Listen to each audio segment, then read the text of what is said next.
Bonjour à tous, alors aujourd'hui je vous propose trois équations réduites de droite, on va les déterminer à partir des coordonnées de 2 points, et on utilisera la méthode qui passe par le calcul d'abord de la pente, et ensuite de l'ordonnée à l'origine.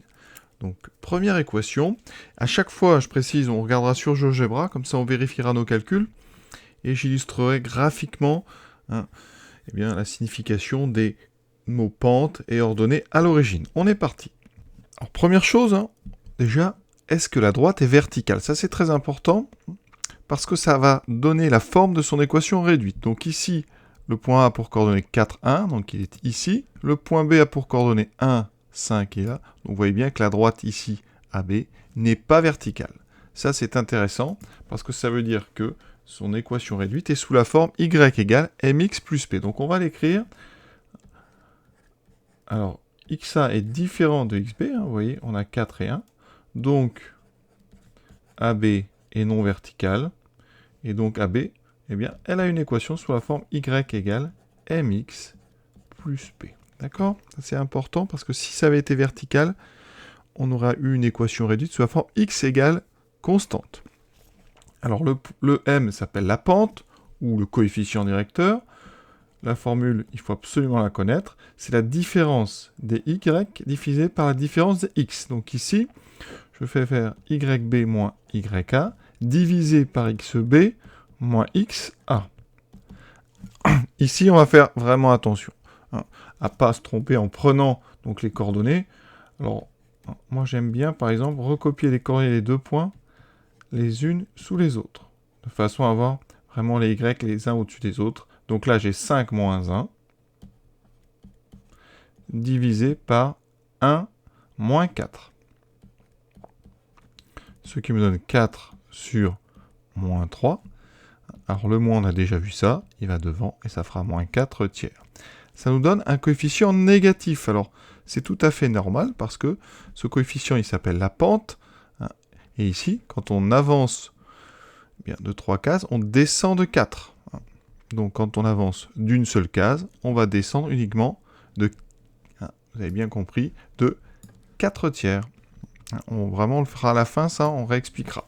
Alors, une fois qu'on a ce nombre m, on a donc une info de plus. L'équation de AB s'écrit y égale moins 4 tiers de x plus p. Et il reste à déterminer m et p. M et p, on précise, m et p sont des réels qu'il faut trouver, des nombres. Comment trouver p? C'est très simple. On va remplacer dans cette équation x et y par les coordonnées d'un des points de la droite. Je prends en général le premier. On prend le point A. Voilà, ce point A, on répète, il appartient à la droite AB. Donc, c'est équivalent à pouvoir remplacer ces coordonnées. Donc, je remplace par contre, petite astuce, par le membre de droite d'abord. Moins 4 tiers de xa, donc moins 4 tiers fois 4, plus P doit être égal à YA, donc doit être égal à 1. Très important, d'accord? Ici, j'ai mis XA, et ici, j'ai mis YA. On calcule, on résout cette équation, il n'y a qu'une inconnue, c'est P, qui est déjà du bon côté. Alors ici, 4 fois 4 tiers, ça fait 16 tiers. On fait attention. Plus P égale à 1. Alors 1, comme on va des tiers, je mets tout sur 3, ça fait 3 sur 3. Et donc P va être égal à 3 sur 3 plus 16 sur 3. Donc P vaut 19 tiers. On s'autorise à la fin à mettre un deuxième égal sur une même ligne. Bilan à la fin, vous avez donc votre équation qui sera donc moins 4 tiers de x plus 19 tiers. On regarde sur GeoGebra parce que, petite chose intéressante, je vais tracer à droite ici, voilà. Et dans la zone ici, algèbre, eh bien vous avez une équation cartésienne que vous pouvez mettre en cliquant sur droite sous forme réduite. Vous voyez, équation y égale à x plus b. Voilà, alors on a moins 1,33. Alors c'est arrondi, ça donne bien effectivement 4 tiers à peu près. Et si vous faites 19 sur 3, ça donne à peu près 6,33. Donc on a fait du bon travail. Dernier petit point, regardez sur le dessin ici. Donc un coefficient de moins 4 tiers, je répète, ça veut dire que quand j'avance de une unité, comme il y a un moins, je vais descendre ici de 4 tiers. Alors 4 tiers, comme ce n'est pas un nombre exact ici, on va être obligé de procéder par une petite astuce, et au lieu d'avancer de 1, je vais avancer 3 fois plus.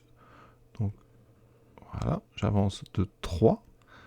Donc, je vais descendre 3 fois plus. 4 tiers fois 3, ça fait 4. Et effectivement, vous voyez, quand je descends de 4, je retombe sur la droite. D'accord ? Tout ça, c'est important à bien comprendre. Ensuite, le nombre 19 tiers. Alors, eh bien, c'est l'ordonnée à l'origine. Ça veut dire qu'ici, l'ordonnée de ce point-là d'intersection avec l'axe vertical, c'est exactement y égale 19 tiers.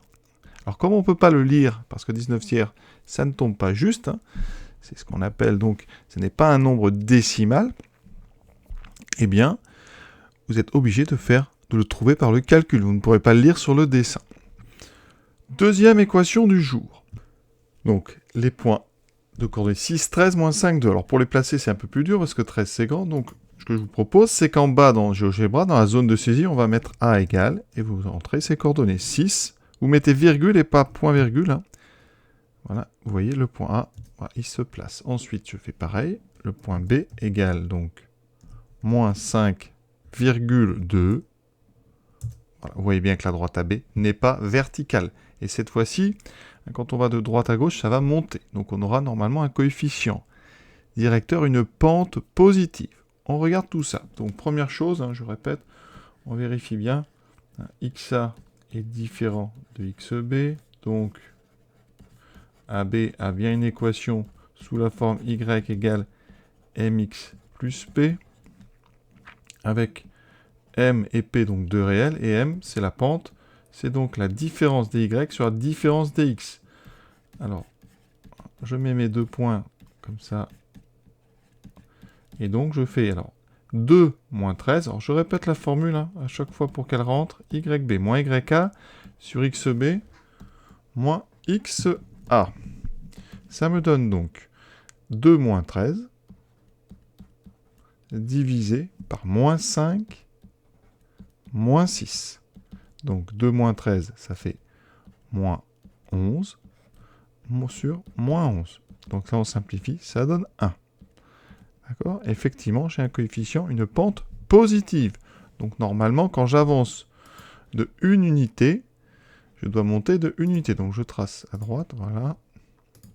Et effectivement, vous voyez, quand j'avance d'une unité, effectivement, ça donne l'impression qu'on monte d'une unité.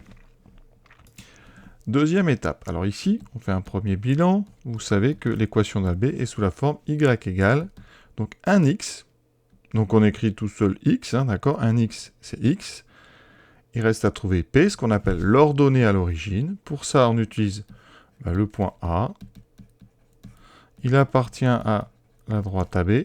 Ça équivaut à dire qu'on peut remplacer dans l'équation d'AB par les coordonnées de ce point. Donc je commence par la droite, hein, toujours, pour avoir l'inconnu à gauche. Donc ça fait x, donc 6, plus P, doit être égal à YA, donc 13.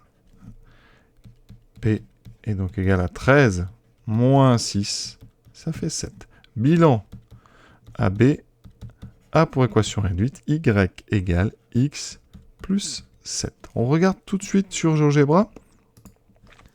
À droite, à gauche ici, donc vous voyez, je mets sous forme réduite. Y égale X plus 7. Donc on a fait du bon travail. Regardons sur donc, cette petite fenêtre. Ici, la droite AB. On peut lire quoi ? Eh bien, quand on avance de une unité, alors c'est pas forcément évident ici, hein, parce qu'on n'a pas forcément des carreaux partout, hein, mais normalement, quand on avance de 1, eh bien, ça doit monter exactement de 1. Cette droite, elle a pour coefficient pour pente 1, elle est donc parallèle à une célèbre droite, hein, celle que j'ai tracée ici, hein, qui passe par la diagonale ici des carreaux. Hein. Vous n'avez que des points ici de coordonnées 2, 2, 4, 4, 6, 6. Cette droite, elle a pour équation Y égale X, hein, elle a la même pente, hein. Ici, on a Y égale X plus 7. Donc, ces deux droites ont la même pente. Elles sont donc parallèles. Et cette droite d'équation Y égale X, elle s'appelle la première bisectrice du plan. Dans un repère orthonormé, ici, vous avez exactement 45 degrés de chaque côté, ici et là. D'accord ? Ensuite, le plus 7. Alors là, comme le repère est assez éloigné, on ne le voit pas, ce plus 7. Mais ici, on sait que l'intersection de notre droite avec l'axe vertical, c'est A pour ordonnée Y égale 7. Voilà donc pour cette deuxième équation. Pour la troisième équation, vous allez voir, il va se passer quelque chose de spécial. Hein. Et là, je vais revenir sur celle qu'on vient de faire. À chaque fois, oui, j'insiste sur xa est différent de xb, hein, pour avoir ici la bonne forme de l'équation réduite. Si jamais vous oubliez de vérifier que xa est différent de xb, ce n'est pas dramatique. Pourquoi? Parce que vous allez vite, normalement, vous en rendre compte. Quand on calcule la pente, ici, vous avez une division par xb moins xa. Donc, si jamais xa et xb étaient égaux, eh bien ici, vous auriez une division par 0. Et donc là, il faudrait vous dire tout de suite, ouh là là, j'ai oublié de vérifier quelque chose. Hein. Et c'est ce qu'on va avoir dans la question 3. Vous voyez ici, xa est égal à xb, et les deux valent 4. Voilà, ça veut dire que quand on va dessiner, on va se rendre compte de ce phénomène, parce que a, donc a pour coordonnées 4 moins 2, il est ici.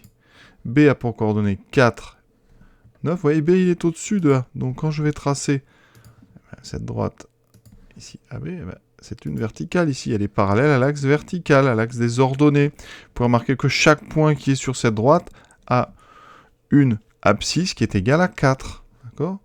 Donc normalement, dès que vous voyez ça, xa égale xb égale 4, vous devez en déduire que AB est une verticale, donc AB a pour équation directement x égale 4. Hein.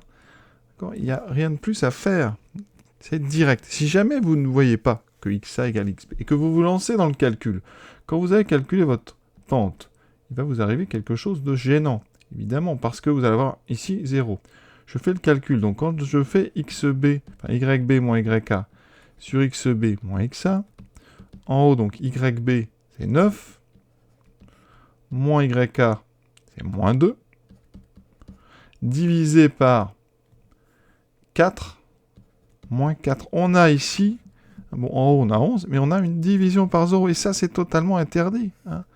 Ça, c'est impossible à faire. Donc, ça veut dire qu'il n'y a pas de pente, il n'y a pas de coefficient directeur, et vous êtes donc, justement, à ce moment-là, vous vous dites, ah, j'avais oublié de vérifier ça, et donc vous effacez, et vous dites, ben voilà, hein, xa égale xb égale 4, donc la droite est verticale, son équation est sous la forme x égale constante, et cette constante, hein, pas besoin de la chercher, c'est le x que vous avez en commun entre les points A et B.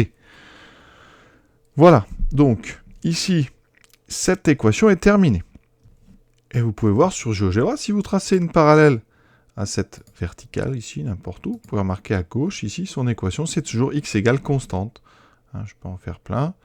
Ici, voilà, oui, à chaque fois, j'ai x égale 1. Si je mets sur l'axe vertical, j'ai x égale 0. Je me mets ici, j'ai x égale 5, etc. Si vous voulez des horizontales, eh bien, les horizontales, elles sont un petit peu différentes. Elles ont des équations sous la forme y égale constante. Donc, il ne faudra pas mélanger les deux.